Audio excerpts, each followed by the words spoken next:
Ladies and gentlemen, you're listening to the BBC.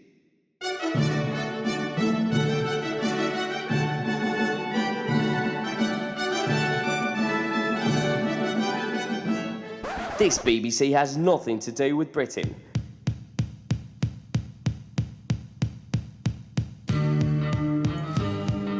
This is the BBC, the Big Buccaneer Channel, as in the Oceanside Pirates and Buccaneer Beach. Welcome to the BBC, the Oceanside Station.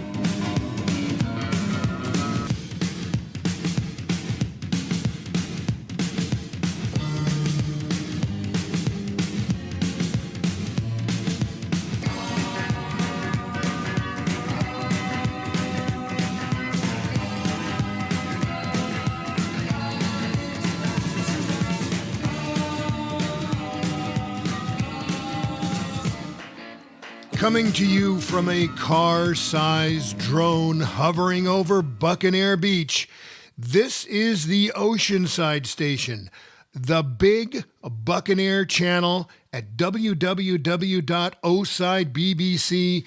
This is episode 46 for June 25th, 2025. Now, we got so much news for you this week, folks. We're not going to have an interview. So, anyway, let's get on with it. The transit center development. It looks like it's coming down the pike here, folks. Is it high-rise hell or smart growth? We'll talk about that. And also, Mobile Home Park in Oceanside tries to buy the land underneath the homes there so that the residents can own their own park. How did that go? We'll have news on that. It's election season already for next year here in Oceanside. We'll talk about that. And we've got a ton of restaurant news, folks. There is so much going on in restaurants, and we'll share with you a bunch of those tidbits. For our happy hour, we'll go to the Lighthouse Oyster Bar. And for our deep dive, did you know there was a time when the city of Oceanside had to deal with a topless donut shop? That's right, we'll talk about that. And then for our meter reader segment, that's where we sort of have a little sort of a editorial slant. We're going to expand it a little bit. And you know how President Roosevelt used to have his fireside chats, where we're going to have a fire ring chat because we're in Oceanside here and we have fire rings, see?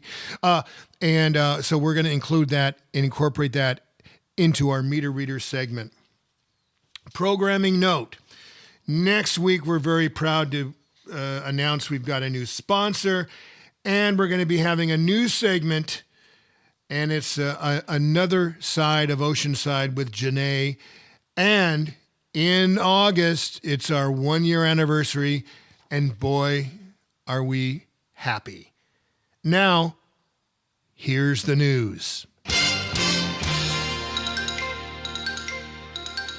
Some people call it smart growth. Some people call it downtown high-density hell, but it's coming. The Planning Commission on Monday approved a massive new 547-unit apartment complex in 4 different buildings, one building as high as 7 stories, and a 170-room hotel. Now, this is all going to be downtown in the transit center area. And that transit center area is currently, that's where the trains are and the bus station is and that whole parking lot. And it's bordered by Tremont Street, the railroad tracks, Missouri Street on the south, and Seagaze on the north. So they're going to tear all that down, and it's going to turn into 5 different buildings at least, one of them 7 stories high. And so the Planning Commission approved it. Only one person voted no, and it now goes before the City Council in August sometime, we think.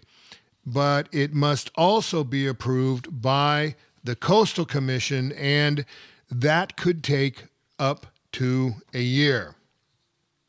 And so we wait to see what's going to happen. I don't think anyone's going to deny it, but it's quite an imposing new development, new bit of news here. And the only people that seemed unhappy about it at the Planning Commission meeting were the folks who live on Missouri Street and have homes there, because the bus, the U-shaped bus terminal area, that's going to be moved from where it is now near Seagaze all the way down to the other side on Missouri, near Missouri and Cleveland. So those folks are not happy. Otherwise, get ready for some big development where the transit center is now. The Lamplighter Mobile Home Park, which is at 4660 North River Road, is for sale. It was put up on the market in April, and the asking price was $12 million. Well, by the way, it has 161 homes there. And but these folks, like most every other mobile home park in Southern California, these are homes where they're owned by the individual homeowners, but they're on land that they do not own, which creates problems. There is a nonprofit called Rock USA in California. Its division is called Cali Rock, ROC. And they're a nonprofit, and what they do is they raise money for these mobile home parks so that they can buy the land, and then they just pay it off as they pay their monthly rent, which they normally pay now, but it would go into the fund to pay off this nonprofit so they can own it themselves, which is a beautiful thing for them. Well, what happened is that they put in their offer, and they just found out a few days ago they were rejected. Their $12 million offer from the nonprofit was rejected. This has to do with the fact that a previous management company, they had their own manager who lived on site, and this manager had a couple of pit bulls. These pit bulls got out and mauled a woman, an elderly woman who lived at Lamplighter. There was a lawsuit.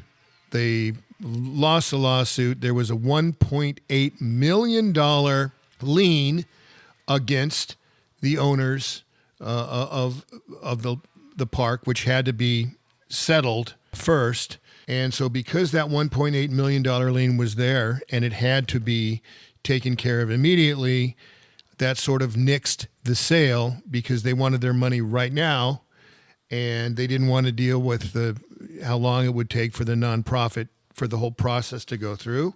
The process fell through, and the folks at Lamplighter, the 161 residents, do not get to buy their own park.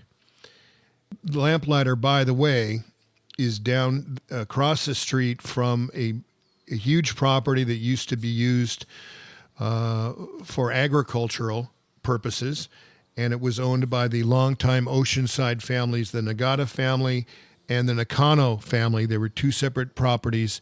They were both sold, and the plans are to eventually build, we're told. There are no immediate plans on the books, but eventually they want to put 500 units there. That may not bode well for the future of the Lamplighter across the street, because the mobile home property is worth 5 to 10 times more if it's not used for mobile home parks, if it's used for other purposes besides mobile home parks. So the future of Lamplighter at this time remains unclear, but there is a new owner, and that owner has not yet been identified. It seems like it's always election time here in Oceanside, and next year's election, we're going to be re-electing or electing somebody new for the city council seats District 1 and District 2. District 1 is the northwest quadrant, and that is currently overseen by Eric Joyce, and District 2 is the northeast quadrant, which is currently overseen by Rick Robinson. Well, Eric Joyce has not yet announced his intentions if he's going to run for re-election or if he might run for another seat, say the state assembly seat. He's not said what he's going to do yet. But Rick Robinson has announced, and guess what? He's going to throw his campaign kickoff party to get reelected to his District 2 City Council seat, and that's going to be Thursday, June 26th at the Veterans Association of North County building, and that's at the 1700 block of Mission Avenue, which longtimers will remember was the headquarters, the Oceanside Police headquarters. So that's when he has his kickoff party. And nobody knows who is going to run against, if there is anybody who's going to run against Mr. Robinson. There has been no announcements. And as far as Eric Joyce, again, we said we don't know if he's going to run or not. However, there is talk that Corey Jensen, who was the appointed councilwoman before Eric Joyce, of course, she was controversial because she was appointed by 3 council members, 2 of which said they made a big mistake by appointing her because she wasn't honest with them in her dealings with her short-term rental property near the beach. And so there are some Republicans who maybe they want someone to run, but they are not too keen on Corey Jensen. But there is certainly a possibility that Corey Jensen could run for that seat. Of course, last time she ran, she lost to Eric Joyce, but we're going to have to wait and see. If anyone does step up, or in fact, if Mr. Joyce himself is going to run again for election for District 1. There are only 2 seats up for election next year, and that is Eric Joyce's District 1 seat and Rick Robinson's District 2 seat. And again, we point out that we look forward. We mentioned this last week. Kyle Crail, who used to work for the city of Oceanside as a council member aide, and who was a member of the Oceanside Planning Commission, who was the valedictorian of El Camino High School in 2004, went on to graduate from Harvard, and is now the district director for Congressman Mike Levin. He's going to be with us on this program to speak to us after he announces that he's going to be running for Jim Desmond's seat, District 5, for the County Board of Supervisors. Look for that happening next month here on the Big Buccaneer Channel. Holy mackerel, do we have a lot of restaurant news for you this week. So Travis Lester is the gentleman we spoke about recently here on this podcast. He's a gentleman who put together a group that was supposed to open up the 1888 business right there across the street from City Hall, right there on the corner of Pierview Way and Coast Highway. Well, it's been boarded up with plywood for a year and a half, and it looks like we're going to spend another summer having to look at nothing going on there except for plywood.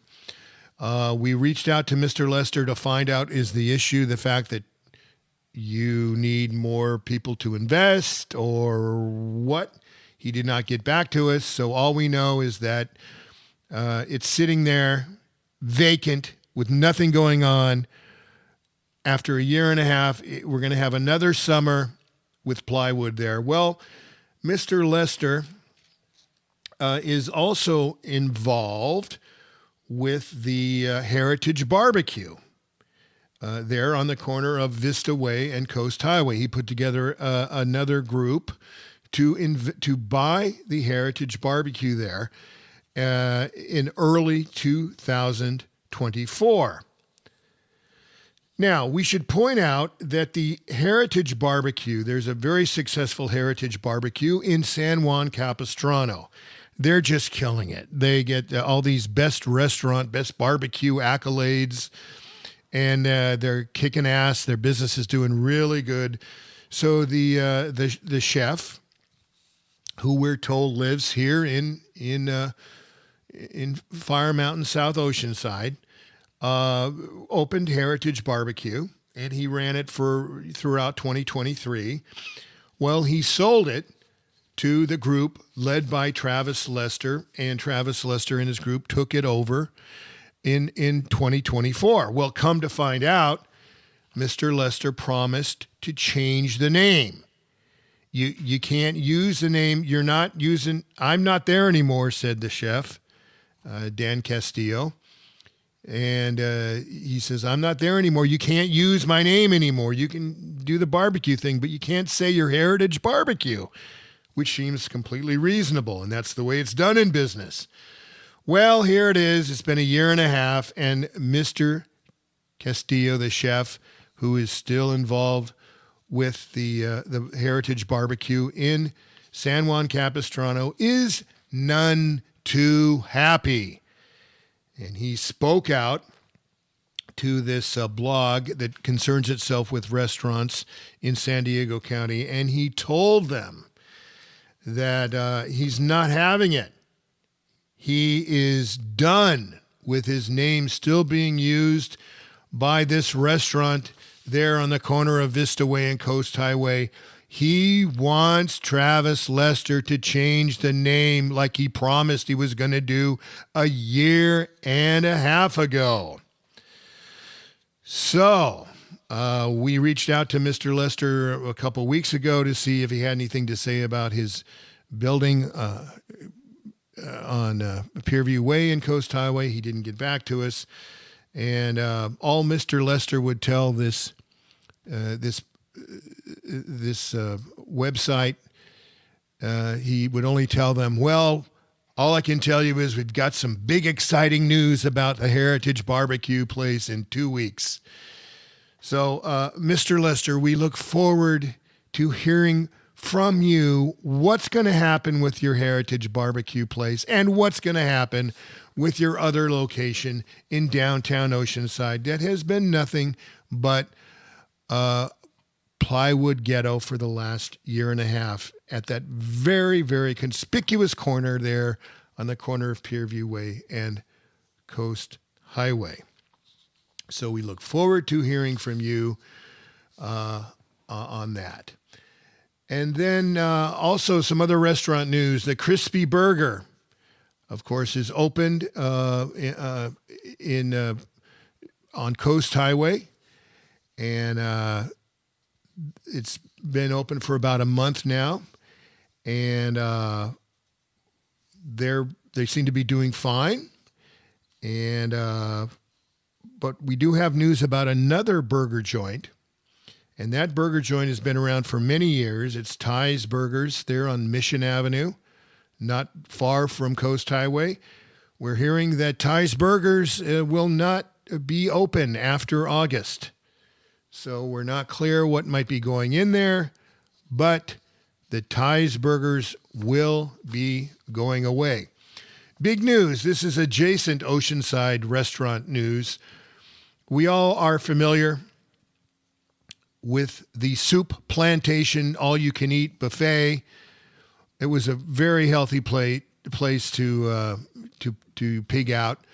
Well, there is another all-you-can-eat buffet that has opened, and it's taken on, and it's all about seafood. It's a seafood buffet, and it's called the Ocean Buffet. It's right there in Carlsbad, where Soup Plantation used to be. They have crab legs, they have sushi, they have crawfish, if you can believe it. and they've got wontons, and they've got egg rolls. So it's sort of an Asian / seafood place.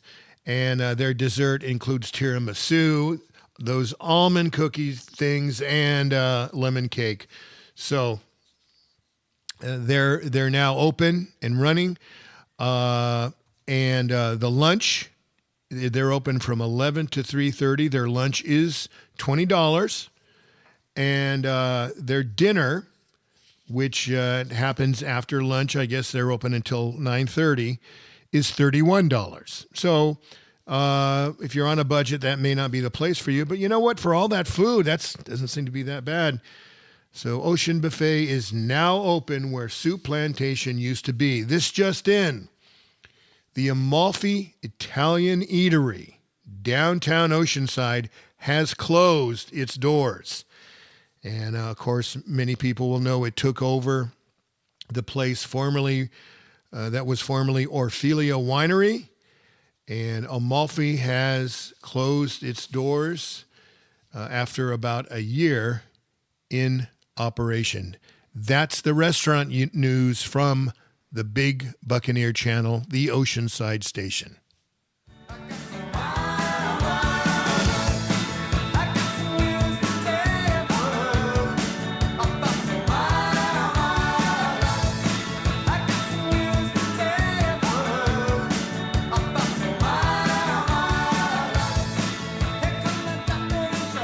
Now it's time for a collection of news shorts we call the O-Side Sidebar.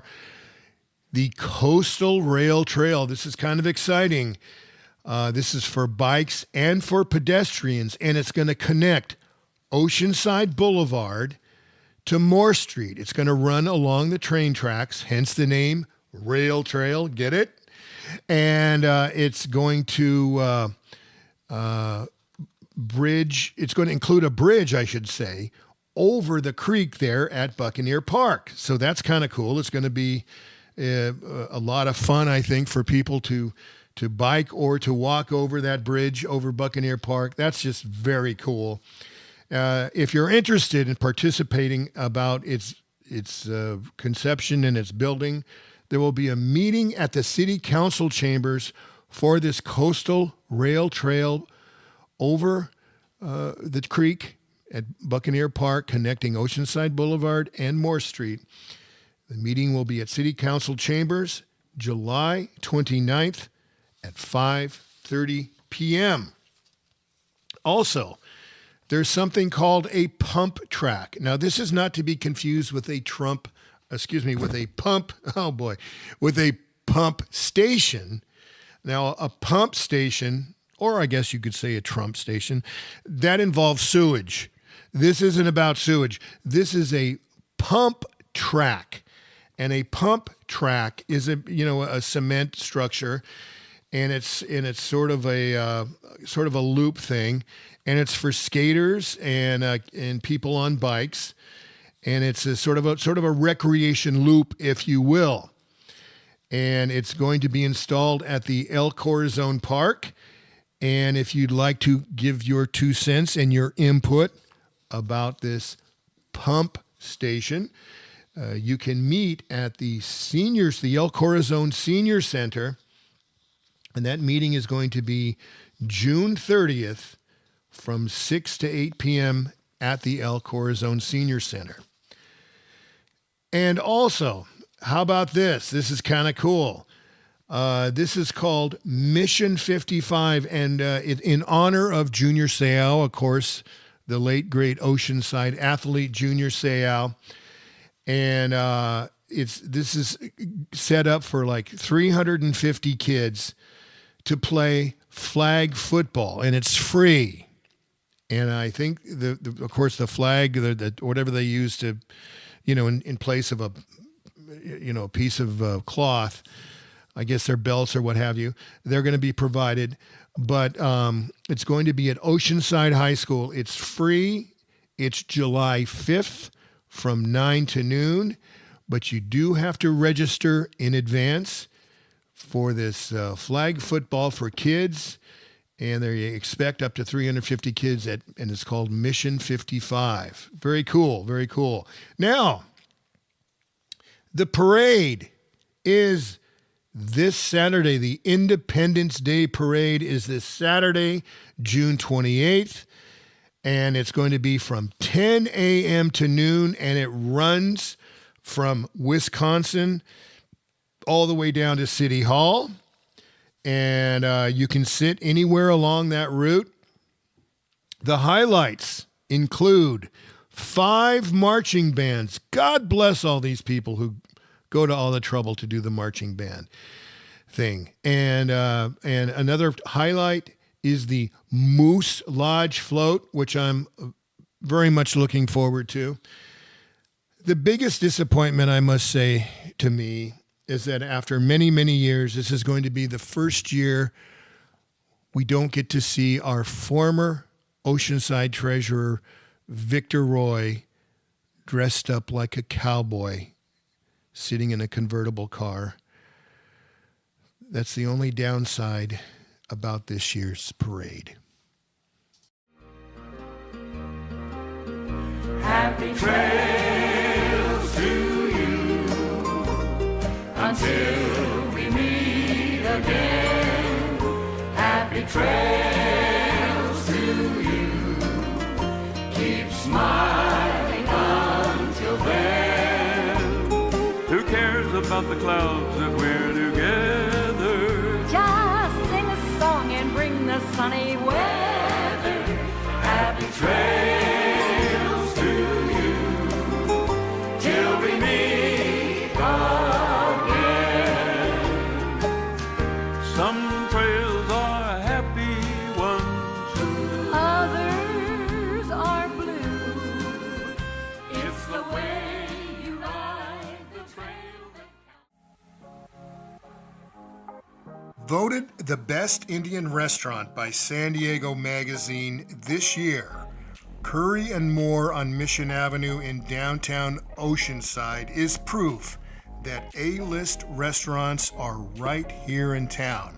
Stop by and say hello to owner-operator, chef, greeter, Obi, who actually won the 2020 edition of TV's Beat Bobby Flay.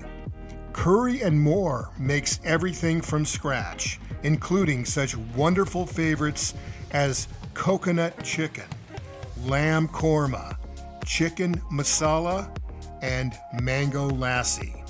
Curry and More lunch specials include your entree, naan bread, salad, rice, and lentils. Curry and More on the corner of Freeman and Mission, open for lunch 7 days a week, 12 to 3, and then for dinner 4:30 to 9, except Sunday when they close at 8. Curry and More, an Oceanside treasure.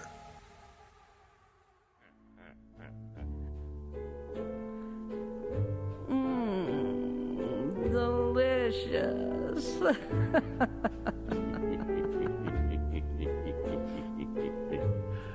I like it too. Yes, I do like it. Delicious.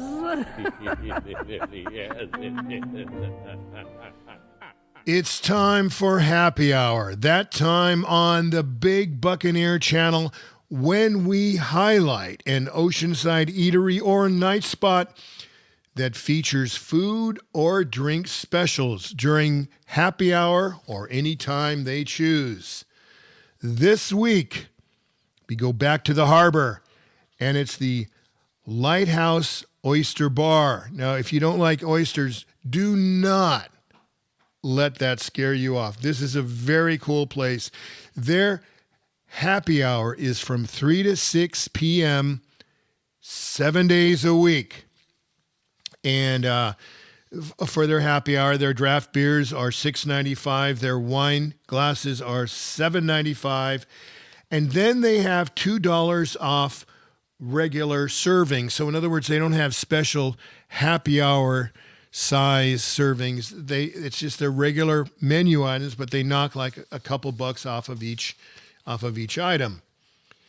And some of these items that are cheaper from 3 to 6 include the shrimp fettuccine, the chicken fettuccine, burger and fries, clam chowder, Caesar salad, ceviche, which they make fresh daily. If you're a ceviche connoisseur, you need to try out the Lighthouse place. This is a beautiful thing here, folks. And then there's a Luis special. Luis must be their chef. For the Luis special, ladies and gentlemen, the Lighthouse Oyster Bar has this seafood pasta marinara. Count me in.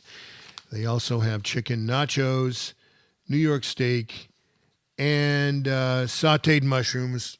All of these are like a couple bucks off during their happy hour, 7 days a week, 3 to 6 p.m. And their tacos are $1 off during this happy hour at the Lighthouse Oyster Bar there at the Lighthouse. What do you know? At the Oceanside Harbor. Delicious. Oh, have some more. Get the waiter and bring I'll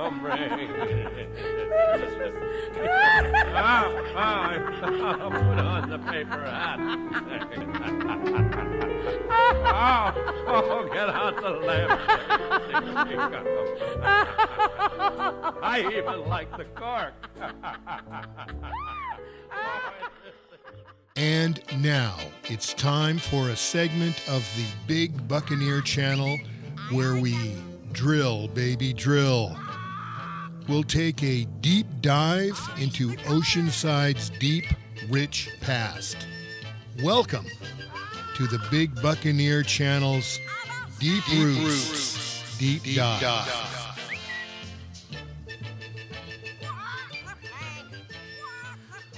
For this deep dive, where we look in sort of the history of Oceanside, I want to thank a good friend, Bill Markey, a fellow graduate of Oceanside High School, 19 blah, blah, blah, blah, and he helped me know this, and I didn't know any of these wonderful details here, which I'm about to share with you. Bill has moved to Nevada with his wife, but he worked for the city for 30 years, and he's full of great stories like this. There used to be a guy who's no longer with us named Skip Arthur. Now, Skip Arthur was not a big fan of the Oceanside powers that be. He owned the Playgirl, which was a 100% topless bar that did not serve liquor. And they got away with being 100% naked. I'm sorry, not 100% topless, but they were 100% naked, and they could be topless and bottomless because they didn't serve liquor, is what I'm told. So, they were where, and Skip Arthur owned the building. It was where the current Oceanside Surf Museum is. Okay, the California Surf Museum is. And but in 2002, in order to make way for the California Surf Museum, the city of Oceanside had to buy the Playgirl Club. And the city was so anxious to buy this, to get the Playgirl Club out of downtown, that they paid like $700,000 some for the building and the property, which was cool. But they also paid, way overpaid, some say, like $800,000 for the business. Well, the business was, I'm told, either losing money or barely breaking even. Nevertheless, the city had to have Skip Arthur out of there, so they gave him the money for the property and an additional $800K for the business just to get the Playgirl out of there. And of course, and then that set the scene for the California Surf Museum to be built, which is, of course, there now, and it's up and running, and everyone's happy. Well, Skip Arthur also owned the massage business, which was right across the street from the old Anita's, which is in an old house just south of LTH. The building is still there. I think it's still a massage business, but it was very notorious in its day. And but it was a massage business, and he owned that. And he also owned property that was adjacent on North Coast Highway, that was adjacent to the current Chamber of Commerce building / Welcome Center. Now, Skip Arthur was telling people, he told this to the city of Oceanside, well, you know what, I think I might just build a topless donut shop. I might put a building there and put a topless donut shop right there at the entrance of Oceanside, right next to the Welcome Center. And this was, of course, back when the main attraction, known to locals as the Purple Church, was been running as a strip bar, but of course they served liquor and they could only be topless. They weren't fully naked. All right. So the city was very wary and very on edge about this probably flippant threat from Skip Arthur that he was going to build a topless donut shop on this little piece of land that he owned across the street from the main attraction.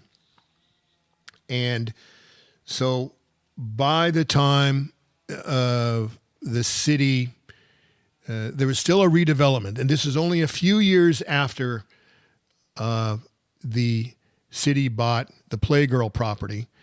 Well, Skip Arthur died, but Skip Arthur's family still owned the property across from main attraction, which he threatened to put up this topless donut shop. So Skip Arthur's son was in jail, and so the city had to deal with Skip Arthur's grandson, who was just out of college and in his early 20s. And apparently this grandson was cocky, according to Bill Marquis, but nevertheless, the city took the threat of a topless donut shop seriously, and redevelopment said, okay, we'll buy your property there. And they bought the property from Skip Arthur's family, and that property was eventually sold to the Beverly Hills attorney who owned the land to the north of it, and these two parcels were combined, and of course those two parcels eventually became In-N-Out Burger. So that's the story of when Oceanside may have had a topless donut shop, and I've never heard of a topless donut shop anywhere in the U.S. They might have some, say, in Amsterdam, but I don't think I've ever heard of one in the U.S. But we thank you very much, Bill Marquis, for sharing that story with the Big Buccaneer Channel. Now it's time for the Oceanside Meter Reader, the segment where we gift a local person, place, or phenomenon on its degree of wonderfulness or worthlessness, with a rating from K Magnifique down to nuclear dumpster fire. Now, we're going to have a little longer version of this week because we don't have an interview. We want to make way for this sort of extended meter reader segment. And, you know, just how I wasn't alive then, believe it or not, but I wasn't around for Franklin Delano Roosevelt.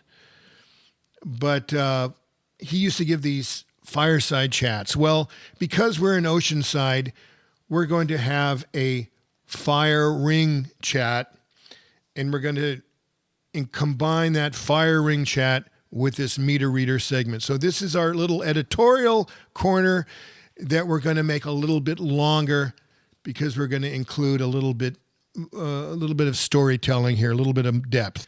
So Oceanside has had its share of heroes over the years. Now, one of them comes to mind is Melba Bishop.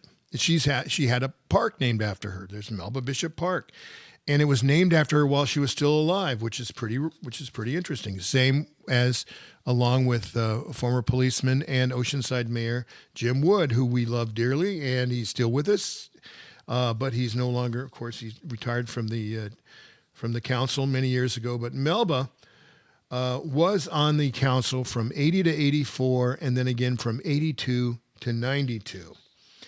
She was involved with a recall attempt in 1991, which she overcame, but because Melba wasn't afraid to rattle cages, she did ruffle feathers, and she surprised everyone by not getting reelected in 1992. She never was elected to anything again, but she helped many other people without getting paid to get on the city council.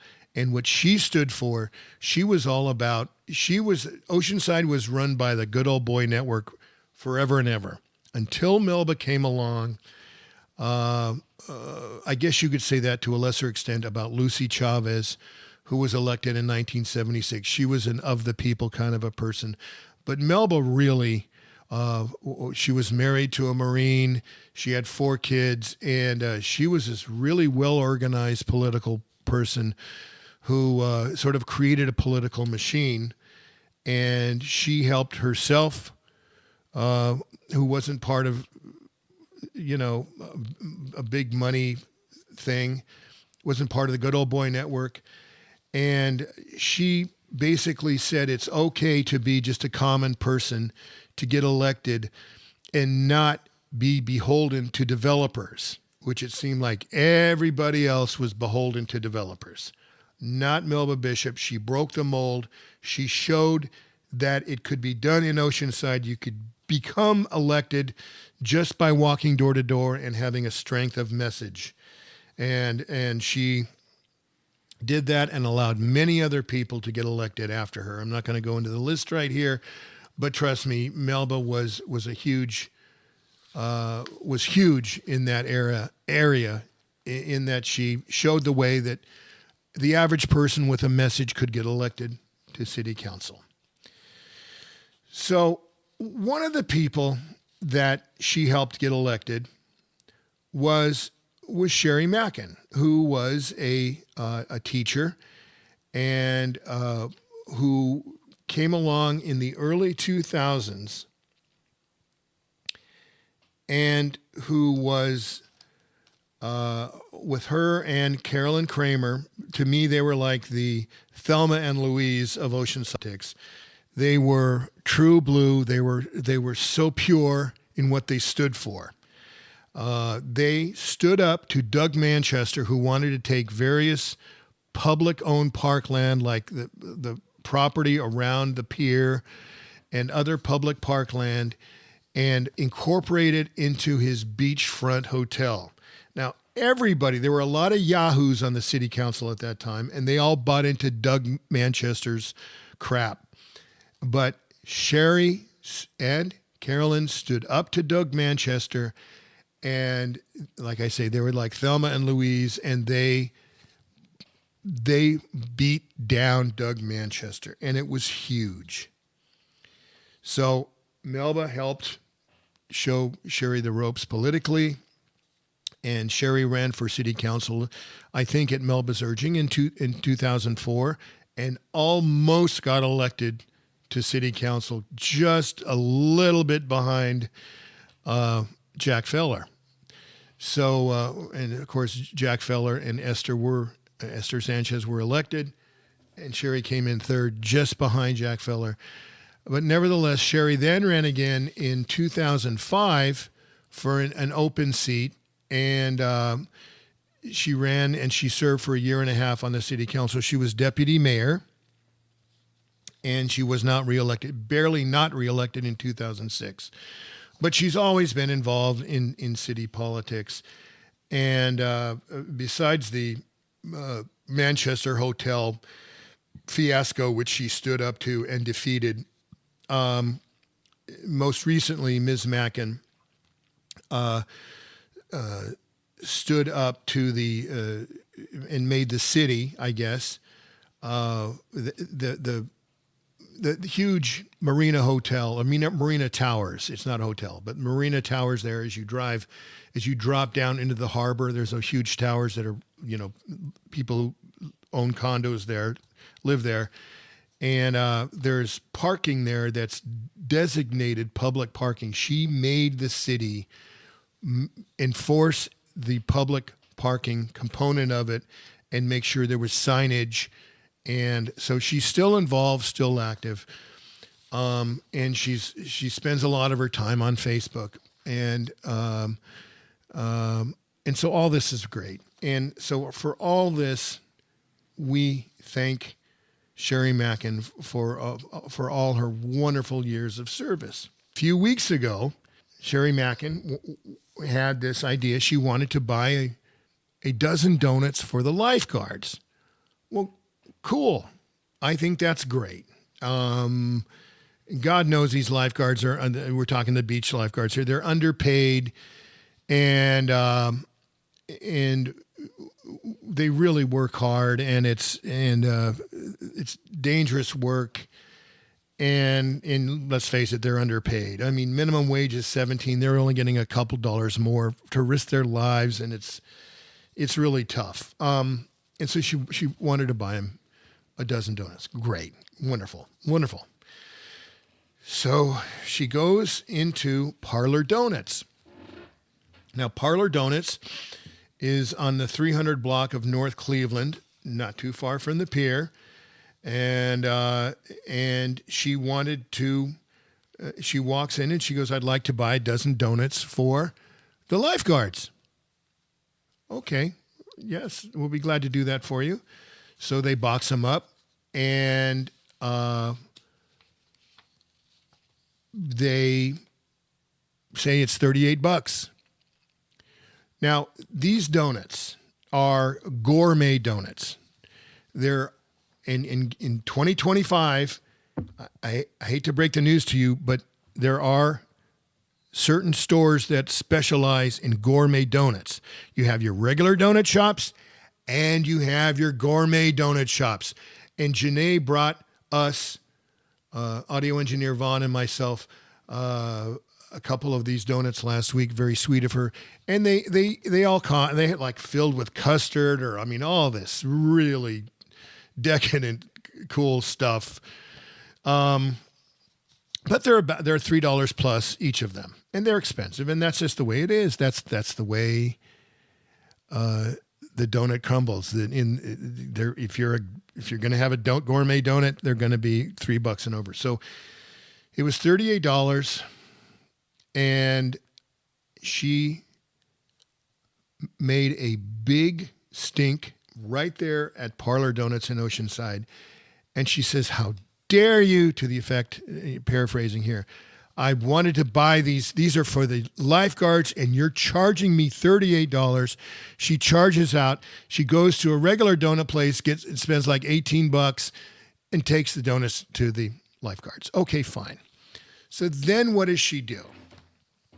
She sends a note to every single, or an email to every single Oceanside City Council member, telling them how awful it was that Parlor Donuts charged her $38 for a dozen donuts for the lifeguards. Now, I don't know if this was about Ms. Mackin bringing attention to herself, saying, look at me, I buy donuts for lifeguards, Or did she want the city council to force Parlor Donuts to charge cheaper for their donuts? Or did she just want to slam a business for, what is this all about?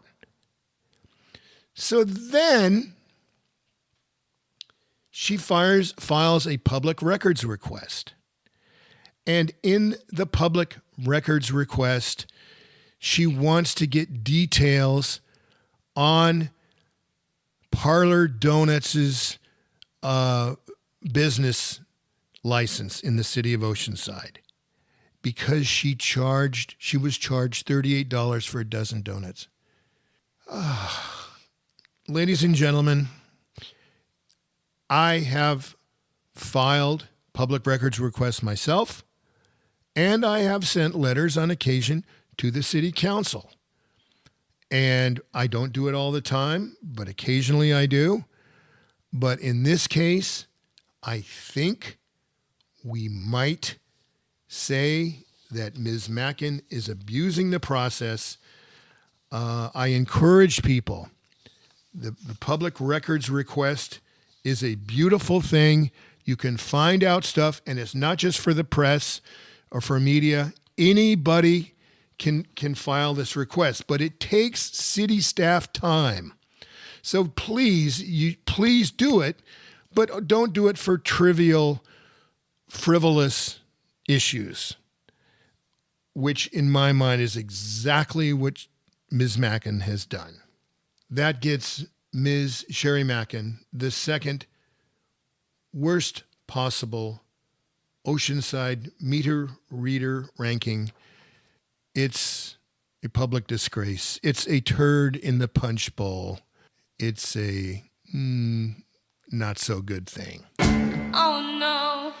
That wraps it for episode 46 of the Big Buccaneer Channel. That's www.osidebbc.com. We are the Oceanside Station, and we tape a new episode every Wednesday. We'd like to thank the following: Terry Gorman Brown from the city manager's office, Bill Markey, who now lives in Nevada but was with the city of Oceanside for 30 years, and to our own audio engineer, Vaughn Ramirez, without whose assistance this podcast would not be possible. We'll be back next week with a new sponsor and with a new segment, Another Side of Oceanside. And until then, this is Ken Treadway saying thank you, Oceanside.